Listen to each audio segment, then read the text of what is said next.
नमस्कार, मराठी अपडेट गुरु या यूट्यूब चॅनलवर संपूर्ण महाराष्ट्रातील लाडक्या बहिणींचं मी ओमकार स्वागत करतो। लाडक्या बहिणींना खात्रीशीर माहिती देण्याचं काम आपल्या चॅनलवरती केलं जातं।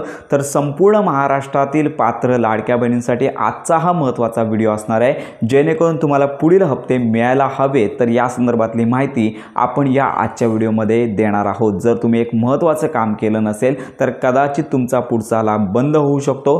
तर अशी ही महत्त्वाची माहिती आजच्या व्हिडिओमध्ये तुम्हाला पाहून घ्यायची आहे।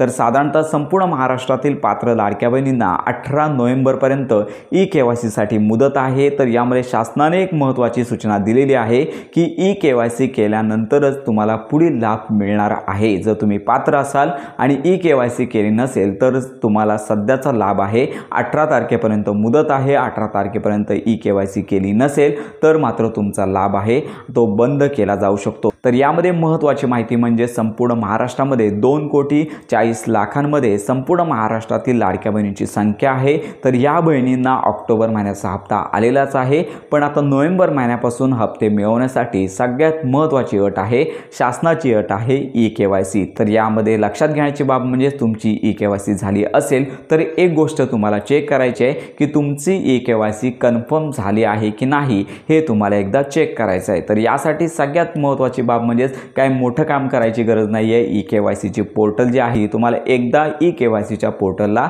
व्हिजिट करायचं आहे। तर या ठिकाणी तुमचा आधार नंबर टाकून ई-केवायसी झाली आहे की नाही ते तुम्हाला चेक करायचं आहे। तुमचा आधार नंबर टाकलात आणि त्यानंतर खाली दिलेल्या ऑप्शनवरती क्लिक केल्यानंतर तुमची ई-केवायसी यापूर्वी झाली आहे अशा प्रकारचा स्टेटस तुम्हाला पाहायला मिळणार आहे। जर हा स्टेटस येत असेल तर तुमची ई-केवायसी झालेली आहे असं पाहायला मिळणार आहे। म्हणजे तुमच्या मनातली शंका आहे की तुमची ई-केवायसी झाली आहे का, तर ही तुमची क्लिअर होणार आहे। आणि यामध्ये सगळ्यात महत्त्वाची बाब म्हणजे ई-केवायसी केली म्हणजे 100% तुम्हाला नोव्हेंबर हप्ता येईल का, तर या संदर्भात देखील मोठा प्रश्न आहे की लक्षात घ्या की ई-केवायसी केल्यानंतर तुमचा आधार कार्ड किंवा तुमच्या वडिलांचं किंवा तुमच्या पतींचं आधार कार्ड आणि त्याच्यासोबतचा डेटा मॅच केला जाणार आहे, त्यांचं उत्पन्न चेक केलं जाणार आहे, त्याचबरोबर त्यांच्या नावावरती 4 चाकी वाहन नाही आहे का किंवा IT रिटर्न फॉर्म भरतायत का, याचबरोबर गव्हर्नमेंट सर्वंट तर नाही आहेत ना, तर असा डेटा चेक केला जाणार आहे। तर याच्यामध्ये जर तुम्ही अपात्र ठरलात तर मात्र तुमचा लाभ नोव्हेंबर महिन्याचा मिळणार नाही आहे। तर ही जी व्हेरिफिकेशनची प्रोसेस आहे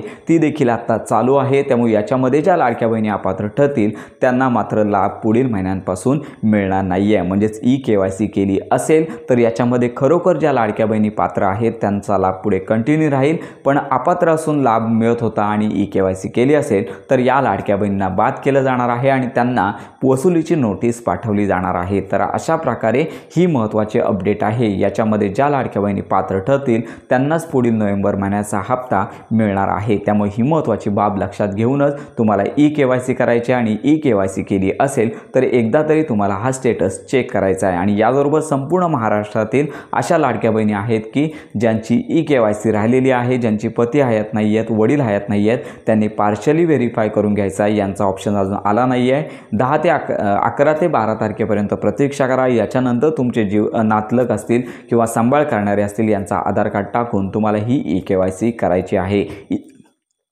ई-केवायसीसाठी मुदतवाढ होणार का असा देखील प्रश्न समोर येत आहे, परंतु याच्यामध्ये मुदतवाढ होण्याची शक्यता फारच कमी आहे। त्यामुळे अशा प्रकारे ही महत्त्वाची माहिती संपूर्ण महाराष्ट्रातील लाडक्या बहिणींपर्यंत नक्की शेअर करा। तुमच्या जर काही शंका असतील तर आपल्या व्हिडिओच्या कमेंट बॉक्समध्ये नक्की कळवा। संपूर्ण माहिती आणि मदत मिळून जाणार आहे। तर योजनांसंदर्भात खात्रीशीर माहितीसाठी आपल्या चॅनलच्या कनेक्टमध्ये राहा।